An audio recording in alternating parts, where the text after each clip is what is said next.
Saya pernah berpikir bahwa cinta sejati hanyalah mimpi kosong yang diciptakan oleh ilmu-ilmu romantis, sampai hari itu tiba ketika tapan matanya menusuk jiwaku seperti pisau tajam.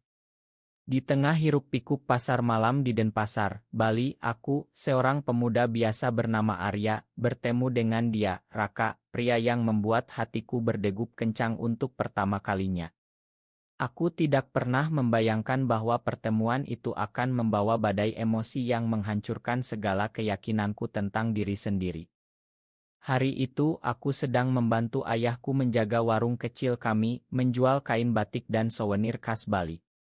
Udara malam lembab, dipenuhi aroma sate lilit dan suara gamelan yang mengalun lembut. Aku merasa bosan dengan rutinitas harian, selalu menyembunyikan rahasia terdalamku, ketertarikan pada sesama pria yang membuatku merasa seperti orang asing di tanah kelahiranku sendiri. Mengapa aku seperti ini, gumamku dalam hati, sementara tangan sibuk menyusun barang dagangan. Tapi kemudian, Raka muncul. Dia tinggi, berkulit sawo matang, dengan senyum yang seperti cahaya matahari terbit.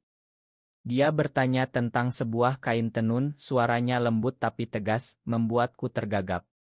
"Ini bagus sekali, Mas. Cocok untuk hadiah," katanya, matanya menatapku seolah membaca pikiranku. Aku merasa panas dingin, jantungku berlomba. Apakah dia tahu? Atau ini hanya imajinasiku? Malam itu, kami berbincang panjang. Raka bercerita tentang hidupnya di Jakarta, bagaimana dia pindah ke Bali untuk mencari kedamaian setelah kehilangan pekerjaan. "Hidup di kota besar itu kejam, Arya. Di sini aku merasa bisa bernapas lagi," ujarnya sambil menyentuh lenganku sekilas. Sentuhan itu seperti listrik, membangkitkan sesuatu yang selama ini kutekan dalam-dalam. Aku bertanya-tanya, apakah dia juga merasakan hal yang sama. Dalam hati aku berdoa agar ini bukan mimpi. Tapi ketakutan mulai merayap. Di Indonesia, cinta seperti ini sering dianggap tabu, dikelilingi oleh norma agama dan masyarakat yang ketat. "Jangan bodoh, Arya," bisik suara dalam kepalaku. "Ini bisa menghancurkanmu."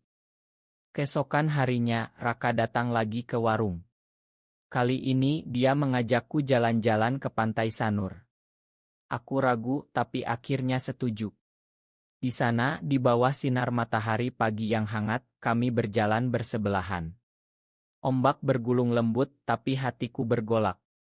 "Kau tahu, Arya, aku pernah merasa sendirian di dunia ini," kata Raka tiba-tiba. "Tapi bertemu denganmu, rasanya seperti menemukan bagian yang hilang." Kata-katanya membuatku terpaku. Apakah ini pengakuan? Aku ingin membalas, tapi kata-kata tersangkut di tenggorokan. Malam sebelumnya, aku bergulat dengan pikiran, bagaimana jika keluargaku tahu? Ayah akan marah besar, ibu akan menangis. Tapi saat itu, di pantai, aku merasa bebas. Kami duduk di pasir, berbagi cerita masa kecil. Raka bercerita tentang keluarganya yang konservatif, bagaimana dia selalu menyembunyikan orientasinya. "Aku lelah berpura-pura," gumamnya. Aku mengangguk, merasa ikatan yang dalam. "Aku juga, Raka. Aku juga." Hubungan kami berkembang cepat. Setiap malam kami bertemu di tempat rahasia, seperti di belakang pura kecil dekat rumahku. Kami berbicara tentang mimpi, tentang harapan. Raka ingin membuka usaha kecil di Bali, aku ingin melanjutkan kuliah yang tertunda. Tapi di balik kebahagiaan itu, konflik mulai muncul. Teman-temanku mulai curiga. "Kau sering hilang malam-malam, Arya." "Ada apa?" tanya Budi, sahabatku sejak kecil. Aku mengelak, tapi dalam hati, rasa bersalah menyerang. Apakah ini salah? Mengapa Tuhan menciptakanku seperti ini jika hanya untuk menderita? Pikiran itu menghantuiku setiap malam.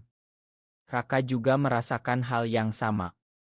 "Kita harus hati-hati," katanya suatu malam, memelukku erat. Pelukan itu hangat, tapi penuh ketakutan. Aku tahu ini baru permulaan. Suatu hari, ayahku memanggilku. Arya, aku dengar kau sering bertemu dengan pemuda dari Jakarta itu. Jangan dekat-dekat, dia terlihat aneh. Kata-katanya seperti tamparan.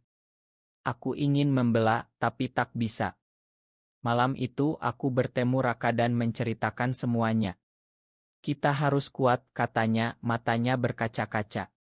Tapi dalam hati aku bertanya, berapa lama kita bisa bertahan seperti ini? Konflik dalam diriku semakin dalam, antara cinta dan kewajiban. Aku mencintai Raka, tapi takut kehilangan segalanya. Hari demi hari, cinta kami tumbuh, tapi bayang-bayang masyarakat semakin gelap. Di Bali, di mana tradisi Hindu kuat, cinta sesama jenis sering disembunyikan. Aku merasa seperti burung dalam sangkar emas. Mengapa aku tidak bisa bebas mencintai gumamku sendirian? Raka menjadi pelabuhanku, tapi aku tahu badai akan datang. Rasa cintaku pada Raka semakin dalam, tapi konflik dalam hati semakin menyiksa. Setiap malam aku terjaga mempertanyakan segalanya, apakah ini dosa? Apakah aku layak bahagia? Raka dengan ketenangannya selalu meyakinkanku. Cinta kita murni, Arya. Jangan biarkan dunia menghancurkannya, katanya suatu sore di tepi sawah Ubud. Kami sering ke sana untuk melarikan diri, tapi bahkan di sana, tatapan orang-orang membuatku gelisah. Suatu hari, kami memutuskan untuk lebih berani. Raka mengajakku ke pesta kecil di rumah temannya di Kuta. Di sana, untuk pertama kalinya, aku melihat komunitas seperti kami, pria-pria yang saling mencinta tanpa rasa malu. Aku merasa lega, tapi juga takut. Bagaimana jika seseorang mengenaliku, pikirku. Malam itu, kami menari di bawah cahaya lampu neon, tangan saling bergandeng. Raka berbisik, ini adalah kita, Arya. Jangan takut. Tapi saat pulang, Budi menelepon. Aku lihat kau di Kuta dengan Raka.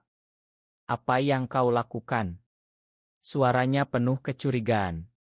Aku bohong, tapi hati hancur. Mengapa sahabatku sendiri tidak mengerti? Konflik semakin memuncak ketika Raka menceritakan masa lalunya. Aku pernah punya pacar di Jakarta, tapi dia meninggalkanku karena tekanan keluarga, katanya dengan suara gemetar. Aku memeluknya, tapi dalam hati ketakutan muncul, apakah aku juga akan ditinggalkan? Kami semakin dekat berbagi mimpi tentang masa depan. Bayangkan kita punya rumah kecil di pinggir pantai, katanya. Aku tersenyum, tapi realitas menampar. Ibu mulai curiga. Kau berubah, Arya. Apa ada yang kau sembunyikan, tanyanya.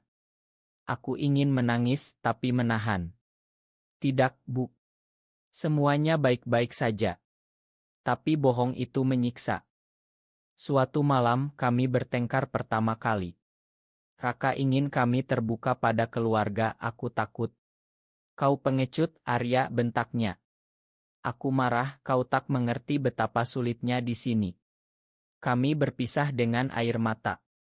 Malam itu aku sendirian, pikiran berputar, mengapa cinta ini begitu rumit? Apakah layak ku bertahan? Keesokan harinya, kami berdamai. Raka datang dengan bunga, makan aku. Aku tak bisa tanpamu. Ciuman Ma itu manis, tapi konflik dalam diriku semakin dalam. Tapi kemudian pengkhianatan pertama muncul. Budi, sahabatku, mulai menyebarkan rumor. Arya aneh, dia dekat dengan pria itu. Aku mendengarnya dari tetangga. Hati hancur. Mengapa kau lakukan ini, Budi, tanyaku saat konfrontasi. Aku khawatir padamu, Arya. Ini salah, jawabnya. Aku merasa dikhianati oleh orang terdekat. Raka menenangkanku, kita punya satu sama lain. Tapi luka itu dalam. Cinta kami semakin intens, tapi tekanan luar semakin berat. Di Bali, di mana kehidupan spiritual kuat, aku merasa seperti melawan dewa-dewa. Tuhan, mengapa kau berikan cinta ini jika hanya untuk menyiksa, doaku setiap malam. Raka menjadi harapanku, tapi aku tahu badai besar akan datang. Luka dari pengkhianatan budi membuat hatiku semakin rapuh, emosi bergolak seperti ombak laut Bali yang ganas. Setiap hari aku mempertanyakan identitasku, siapa aku sebenarnya. Pria yang mencinta pria lain atau monster yang dibenci masyarakat. Raka mencoba menyembuhkan luka itu, tapi konflik kami semakin sering. Kita harus pergi dari sini, Arya. Mulai hidup baru, katanya suatu malam di kamar kecilku. Aku ragu bagaimana dengan keluargaku. Aku tak bisa tinggalkan mereka. Pertengkaran itu meninggalkan bekas, membuatku semakin tenggelam dalam kegelapan batin. Suatu hari, ayah mengetahui rumor. Dia marah besar, memukul meja. Apa benar kau seperti itu, Arya? Kau bawa malu keluarga. Suaranya bergema, membuatku gemetar. Aku menangis, ayah, aku tak bisa ubah siapa aku. Tapi dia pergi, meninggalkanku dengan ibu yang menangis. Mengapa, nak? Mengapa, tanyanya. Hati hancur berkeping-keping. Aku minta maaf, Bu. Tapi aku mencintai Raka. Kata-kata itu keluar, dan dunia seolah runtuh. Raka datang malam itu memelukku erat. Kita akan lewati ini bersama. Tapi pengkhianatan berikutnya datang dari orang tak terduga, saudara Raka dari Jakarta. Dia datang ke Bali, mengetahui hubungan kami, dan memaksa Raka pulang. Kau harus berhenti, Raka. Ini menghancurkan nama keluarga, bentaknya. Raka menolak, tapi aku melihat keraguan di matanya.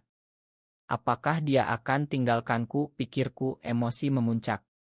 Malam itu, kami bertengkar hebat. Kau pilih aku atau keluargamu, tanyaku. Aku pilih kau, Arya. Tapi ini sulit, jawabnya dengan air mata. Konflik mencapai puncak ketika masyarakat mulai menolak kami. Warung ayah sepi, orang-orang bergosip. Aku merasa seperti orang buangan. Mengapa dunia begitu kejam pada cinta kami, gumamku. Raka mencoba kuat, tapi aku melihat dia menderita. Aku tak mau kau sakit karena aku, katanya. Kata-kata itu membuatku takut kehilangan. Tapi di tengah badai, ada momen keindahan. Kami pergi ke Gunung Batur, berdoa bersama. Cinta kita akan bertahan, bisik Raka.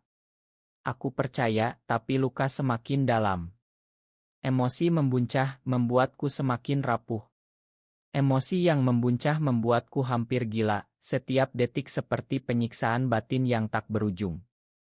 Mengapa cinta ini seperti kutukan, tanyaku pada diri sendiri, sementara Raka berjuang mempertahankan kami. Pengkhianatan terbesar datang ketika Raka, di bawah tekanan saudaranya, sempat ragu.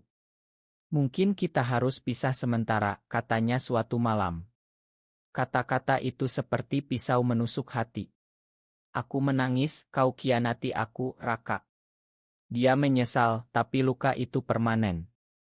Aku tak bisa percaya lagi, gumamku. Keluarga semakin menekan. Ayah mengusirku dari rumah. Pergi. Jangan kembali sampai kau normal, bentaknya. Aku pergi dengan hati hancur, tinggal di gubuk kecil Raka. Tapi di sana, konflik baru muncul. Raka mulai minum, melampiaskan stres. Ini terlalu berat, Arya, katanya. Aku memeluknya, tapi dalam hati, marah, mengapa kau lemah sekarang? Cinta kami hampir runtuh ketika aku bertemu mantan Raka dari Jakarta, yang datang untuk merebutnya kembali. Raka milikku dulu, katanya. Aku marah, bertengkar dengan Raka. Kau bohongi aku, jeritku. Dia menjelaskan, tapi kepercayaan retak. Emosi memuncak, aku hampir pergi. Tanpa kau aku apa, pikirku. Tapi kami bertahan, meski rapuh. Di tengah itu aku menemukan kekuatan dalam diri. Cinta ini bagian dari aku harus terima. Tapi badai belum berakhir. Rasa sakit semakin menusuk, seperti api yang membakar jiwa, membuatku mempertanyakan segalanya dengan air mata tak henti. Pengkhianatan Raka dengan mantannya membuatku hancur, tapi dia memohon maaf. Aku salah, Arya. Kau satu-satunya. Aku makan tapi luka dalam.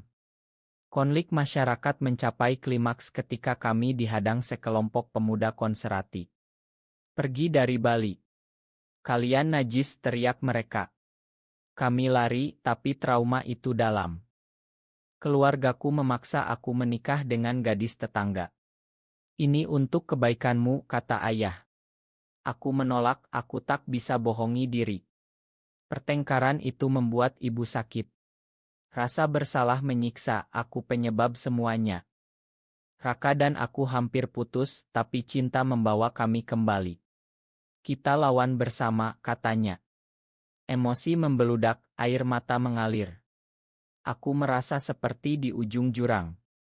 Puncak emosi membuatku seperti badai yang menghancurkan segalanya, air mata dan jeritan batin tak terbendung. Di akhir, Raka memilih pergi ke Jakarta untuk melindungiku. Ini untuk kebaikan kita, katanya. Aku hancur, jangan tinggalkan aku.